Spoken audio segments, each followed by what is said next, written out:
What's up, guys? I'm Phil. I'm Justin. And this is 5 Minutes with Phil and Justin. And today we're talking about how to scale your startup. So we started the company in 2015, right? Let's do that again. Let's say it at the exact same time.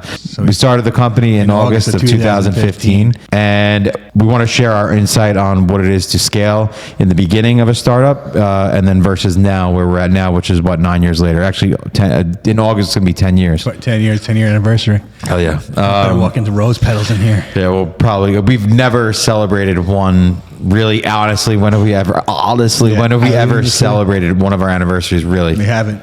Yeah. We have a bottle we were going to crack after our 10 year, remember? That bottle we saved. The Blue Label. Yeah. Do you think that it's a mistake to not celebrate your wins? I don't think it's intentional. I feel like every time we come around to doing it, it's something's going on. Like, it's too much going on to even stop for a second. Like, you forget. Yeah. Like bad husbands. Right, we're like Oh bad. my God, I forgot again. Yeah.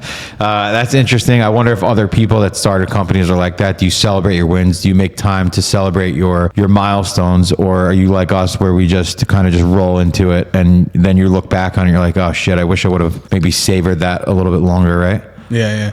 We celebrate wins, just not like the years, like the anniversary years. Yeah. Well, that's a win, staying open. Yeah. I think actually it's funny because they say, what was it, 5 years? Like most small businesses close in 5 or 10 years? No, I think it's like 3 years, like the first like 3 years or 5 years of business is when you're like in the danger zone. But I always said this too. I thought that because we grew so fast, that our 5 years wouldn't happen until later on even. Yeah. Like the struggles that we're going to hit, those like turbulent years of like the 5 year, Yeah. I feel like for us, we're going to be prolonged. And I feel like we did take them on a little bit later than 5 years. What's the percentage of businesses that go under before 10 years in the United States? Small business analytics.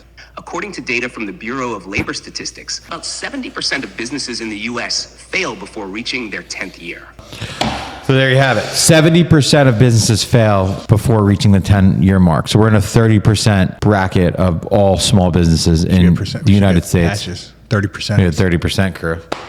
Hell, I'm going to get a tattoo to my face. Yeah. Imagine coming on Monday. So that's crazy to think about. I feel like that is a badge and that is a patch. What got us to that point? What are 3 pillars that you could give to someone that would be watching this that they could take away and apply it to their own business and they could be a part of that 30%? Sure. Well, one of them is sales. Sales. If you're able to sell something, no matter how hard it gets, when payroll's going to come around on a Friday and you don't have the money for it, when you're able to sell something, you can make it happen. You can make magic happen. If you can't sell, if you don't have a strong sales team, the money's not going to come from anywhere, especially when you're self-funding it. Like if you have funding or help with funding, or you have a huge amount of money going into it, different story. But a true startup, a real bootstrap company is going to need someone to be able to sell really well and be able to make it happen. Yeah, I agree. Although you run into a lot of small businesses that have like just word of mouth. When it comes to scaling, you could scale through either organic or acquisition, right? So now that's the stage that we're in. That's one of the strategies to acquire other companies. Older businesses that we're looking at, they don't have sales teams, so they grew through word of mouth, and that's a badge of honor for themselves. It was almost looked at as like, you're kind of like a scumbag if you're a salesperson. And a lot of these like older companies, they're like, oh well, how do you guys generate? It's all word of mouth, no sales team. It's like they're proud of it, which is crazy. That was one of the biggest things that we had in our corner was the ability to sell. And if you're an owner, leader, entrepreneur, if you don't know how to sell or how to negotiate or how to like problem solve in a way that's going to generate you cash flow, it's a number one thing I would probably focus on. And also in scaling a company, like those people that you're talking about, like where they have like a word of mouth type of thing, they're usually smaller companies. They've been around for a long time, 30, 40 years, but they only stay within a certain amount. Their overhead is very low. If I could budget and make myself X amount of dollars a year, I'm happy. That's the mentality of that. So that's not really a scalable company. Or it's a company that's trying to scale. I think in the beginning, that's a good advice. So the first like 3 years, it was that like selling. But then after you sell so much, the next like thing that I would, next pillar I would give someone as an advice is